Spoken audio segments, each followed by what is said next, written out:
Hi and welcome back. My name is Sheryl and I'm the owner and dyer of Essence of Autumn Yarn.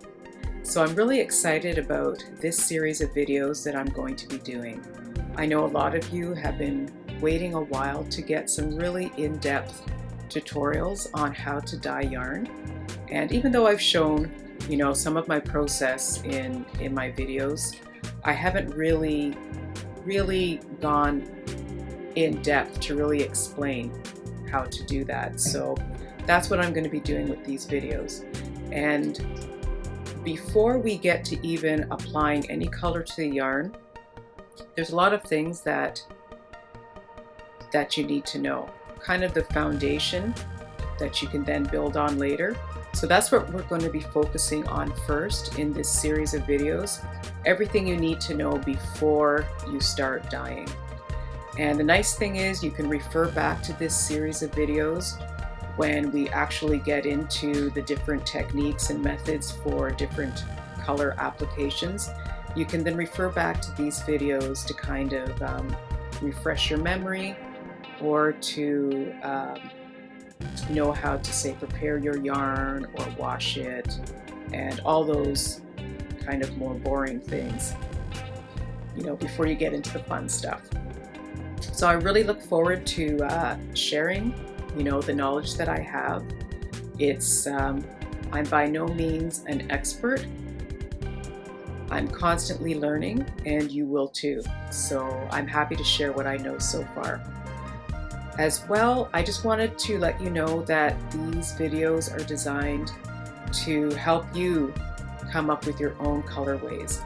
You're going to exercise your own creativity, so I am not going to be giving you my color recipes for the colors that I dyed for my shop, but you're going to have enough information, and hopefully I'll be able to build in you the confidence to come up with your own unique colors.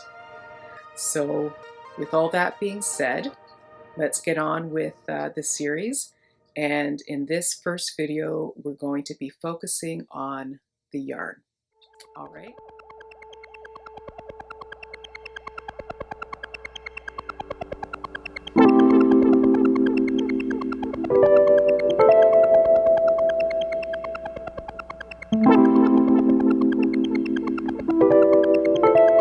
Protein basically is any fiber that comes from an animal. So it's going to be wool, which obviously comes from sheep. So for example, like your merino, BFL, those are breeds of sheep. Alpaca is another protein fiber.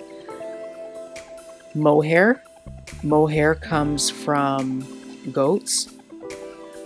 What else is there? Silk comes from the silkworm, which is that comes from a moth. So there's all kinds of different kinds of protein fibers, of course. So superwash means that theoretically you can put the garment or the project that you make from the fiber, if it has been treated or is labeled as superwash, you can put it in the washing machine and put it in the dryer. I personally don't recommend that. Any of the yarn that I sell and garments made from it, I recommend that they still be washed by hand and laid flat to dry. I really think that will help with the longevity of your project and really keep the fiber integrity intact. And there's non-superwash, which means that the yarn hasn't been treated at all. So if you were to put a yarn like that in the washing machine or in the dryer, it would probably just felt and shrink and be ruined. So, and I personally really like non-superwash yarns because they really do keep the true nature of the fiber. It means that it's minimally treated or processed, so it's going to really keep the characteristics of the fiber that make it so wonderful. It's going to stay true to nature, and it's going to make projects or garments that are really long lasting and hard wearing.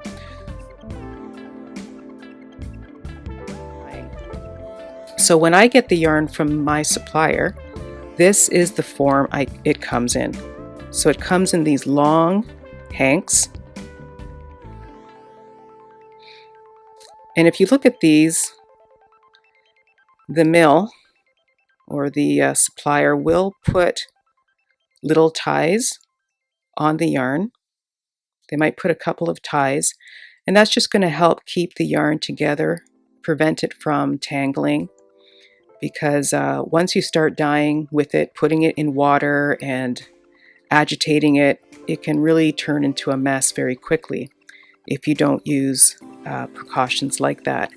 But I don't leave it at that. What I do is I add just a few extra ties, 2 or 3 more, just to make sure that in case any of these break on me, I just can feel very confident that the yarn is still going to stay in place.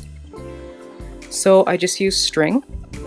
I use a cotton string, and because cotton is a plant-based fiber, it's not going to react to the dye, the acid dye that I'm using on these protein fibers. So pretty much this will stay white during the dye process. So I can easily find these ties, and I can pull the yarn out with them, and I can easily see them to cut them off later. Plus it's really strong and sturdy.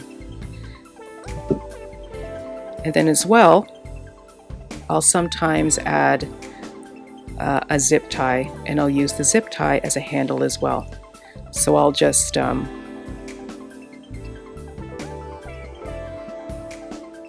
attach a piece, lock it in place, and then I'll use this as a handle to handle the yarn while I'm dyeing it. And then these can be easily cut off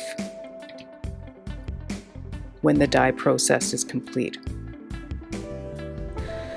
Another thing that's important is to scour or kind of wash the yarn and pre-soak it before any dye is applied to the yarn.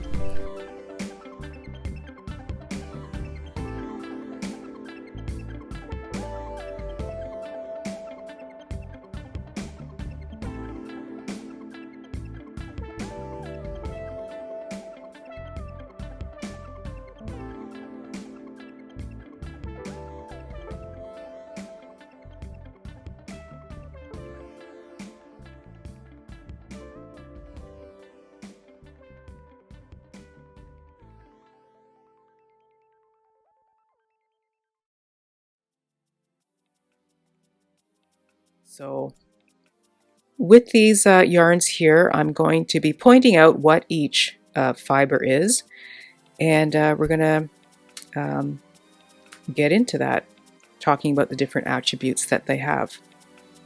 So starting right here, we have an alpaca and silk blend yarn. This here is a alpaca and tencel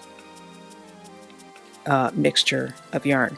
Now what makes this quite unique is that I've talked about protein fibers. So protein fibers again are fibers that come from an animal, as opposed to cellulose fibers. Cellulose fibers or plant-based fibers, so like your linen, cotton, bamboo, and tencel, which is a plant-based product. That has been mixed with a protein fiber, the alpaca, in this yarn here. And the percentage of the plant-based fiber is actually quite high in this yarn. So it's going to affect how the dye that I'm using adheres to this yarn. So when you are using protein-based or animal-based fibers, you use a dye called acid dye. So the brand I use is Dharma. It's easily available and it comes in a ton of colors. So it says right on it, acid dye, and this is what it's used for use on wool, silk, protein fibers, and nylon. So that's what you would need for protein fibers. So when you have a yarn such as this, which has a really high percentage of plant-based fiber, then you're really going to see a difference in how the dye, that acid dye or that dye that's used for protein fibers, you're going to see how it's affected in a yarn like that. So I'm going to show an example of that and talk about that a little bit later. This yarn here is a merino and cashmere and silk blend. So it's really luxurious, really soft, and really beautiful. Now these two yarns here, these are both merino and nylon mixes. And that's a pretty common mix. These are both sock weight, and they both have about the same percentage, about an 80-20 percentage of merino yarn to nylon. But you can see how different they are. This, you can see it's got these beautiful little slubs or little balls of fiber that really create an interesting, beautiful texture. So you can imagine when you knit with this how unique the garment will look. And then this yarn is just your plain sock yarn that can be used for a variety of projects. So even though these have the same fiber content, just the difference in the way that they've been spun, you can see how vastly different they can look. This fuzzy yarn here, you probably know what this is right away. This is mohair. Wonderfully soft. So this is a mohair and silk blend. And then beside it, we have 100% silk. This is actually a Noil silk. So it has a really nice, organic, rustic look to it. So I really like that. It's matte as opposed to shiny. When you think of silk, you might think of a shiny yarn, but this has a really nice look to it. And then beside it, we have just a plain, untreated, minimally processed yarn. This is a non-superwash yarn. And it just is very resilient and hardy, and it's really suitable for so many projects. And it also has a soft hand to it as well. So even though it's a rustic yarn, it still feels good next to the skin. So these are just some of the bases that I like to dye on. If you would like more information on each of these bases, you can see I have all the information on my website. My website is essenceofautumnyarn.com, and so I have a listing of the characteristics and also the yardage, needle sizes that are recommended for these weights, fiber content. And then this is just a few of the yarns that I offer to dye on. You can see all the other ones that I have as well. Plus you can see the colors that are dyed on these yarns on my website. So I just wanted to, in our discussion about the different fiber, you can see here that you can really have a wonderful broad variety of different fibers to work as your canvas to create, your works of art. And when you're dyeing yarn, you really are creating a work of art. It's each fiber is going to give a unique look to the color because fiber content determines how the dye is going to adhere to the yarn. And that is why you can have one color and you can dye them on each of these bases, and the color will look different simply because of the different fiber content or characteristics of the yarn. So I think I'm going to use one colorway. It's my koi pond color, and I have an example of koi pond in each of the bases I have here. And then you can just look at them and see a comparison, and I'll talk a little bit about some of the differences. So starting here, this is an alpaca, merino, and silk blend yarn. So you can see how that color looks. This is mainly a speckled color. So what I do is I use dry dye powder and I sprinkle it onto the fibers.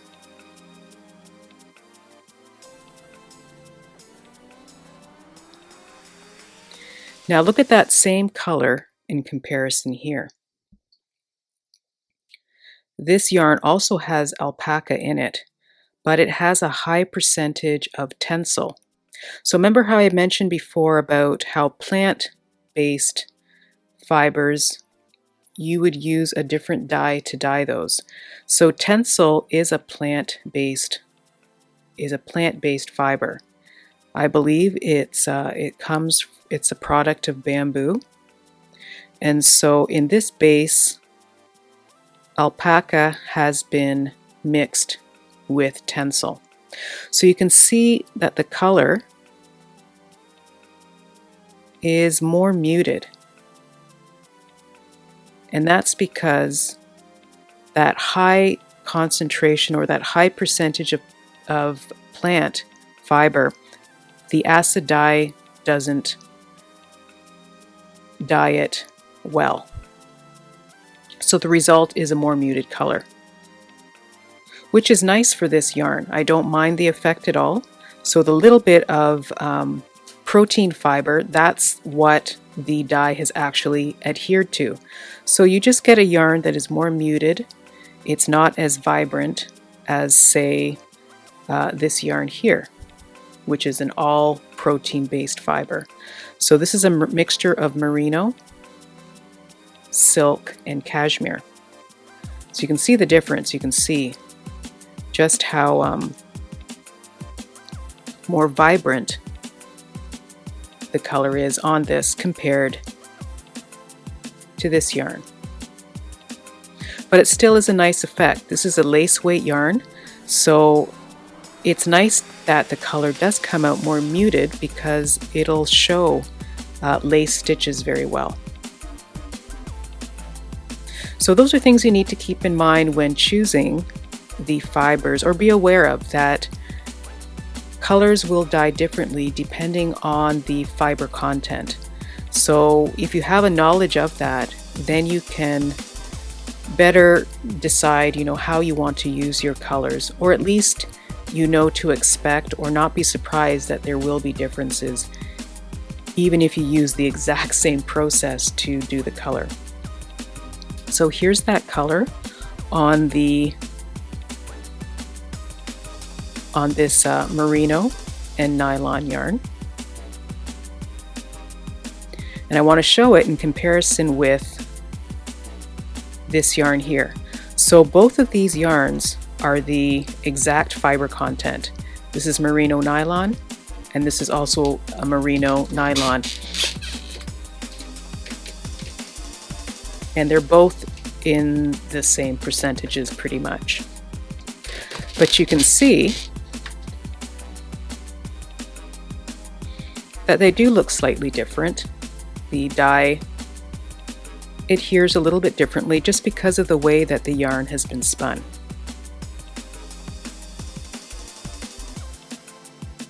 These are also both fingering weight yarns, so that they're the same weight as well. But you can see they look a little bit different.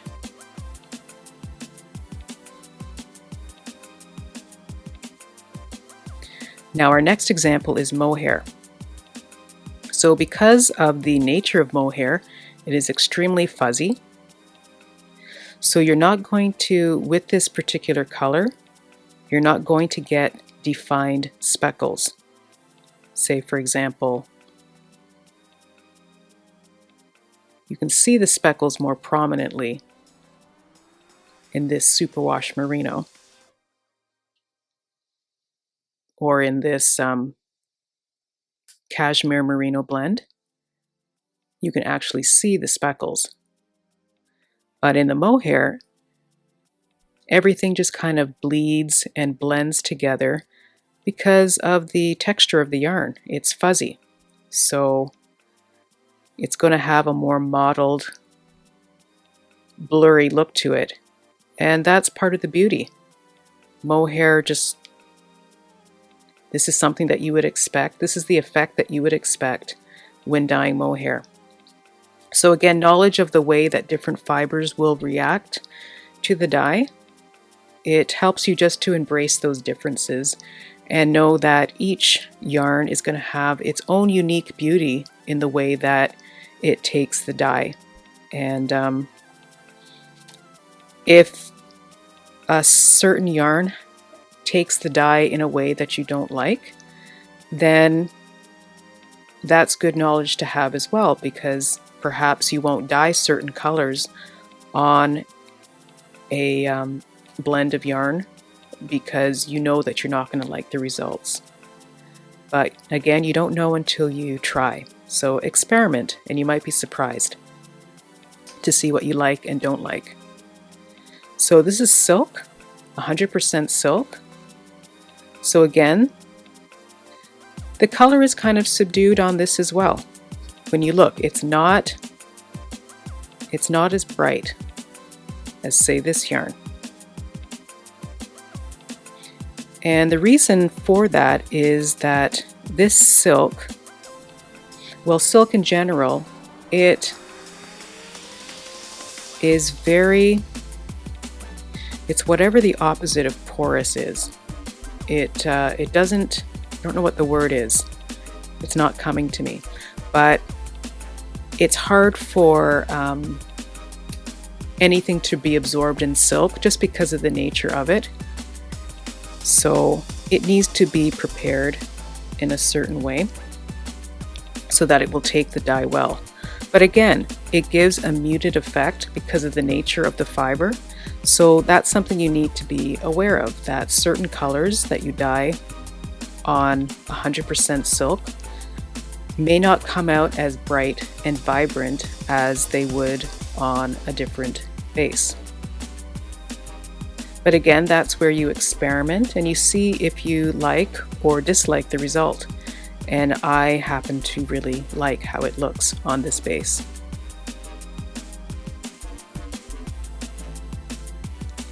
Now I talked about superwash versus a non-superwash yarn. So I've already explained what that means.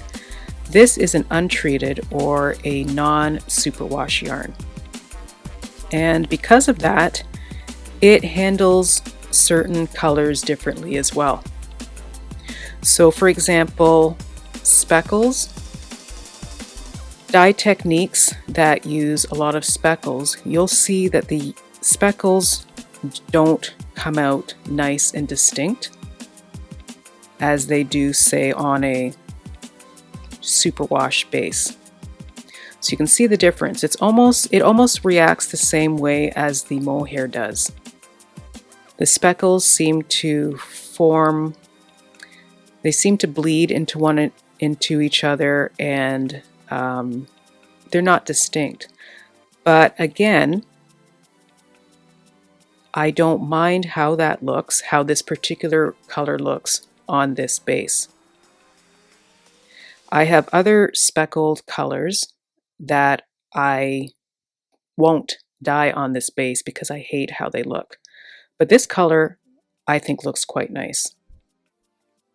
So I will do that on this base. But in general, I stick to just solid colors for non-superwash yarns. So I just want to talk a little bit about that because that's going to, I think that's important to know that, again, different fiber contents will react differently to the dye. And that's something that I think a lot of people who purchase, who are not familiar with working with hand-dyed yarn or who have never dyed hand-dyed yarn, that's something they don't realize, is that the colors can look different. Even if it's the exact same color, it can look different depending on the base that it was dyed on. So I've had people contact me through my website and ask me why certain colors look so different. And my answer is, it's because they were dyed on different bases.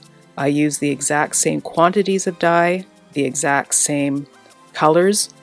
You know, I follow a recipe for each of my colors. But as you can see here, they can look quite different depending on the base. Another thing that affects color on hand-dyed yarn is to remember the fact that it is hand-dyed.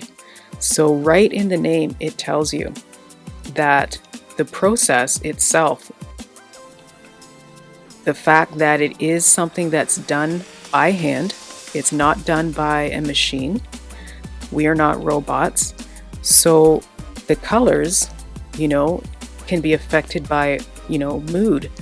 You know, one day speaking about myself, I can be more heavy-handed with the color. Another day, I might be a little bit not as loose, and I might distribute less color on the yarn, and that affects how it looks as well. So that's just another thing to keep in mind, that, you know, this is a handmade product. So each of these skeins of yarn, they're a little unique piece of artwork. No two are going to be the same. They will be similar because, you know, I use a dye recipe to do each one, but each one is going to be a little bit different, a little bit unique, and that's part of the beauty of hand-dyed yarn.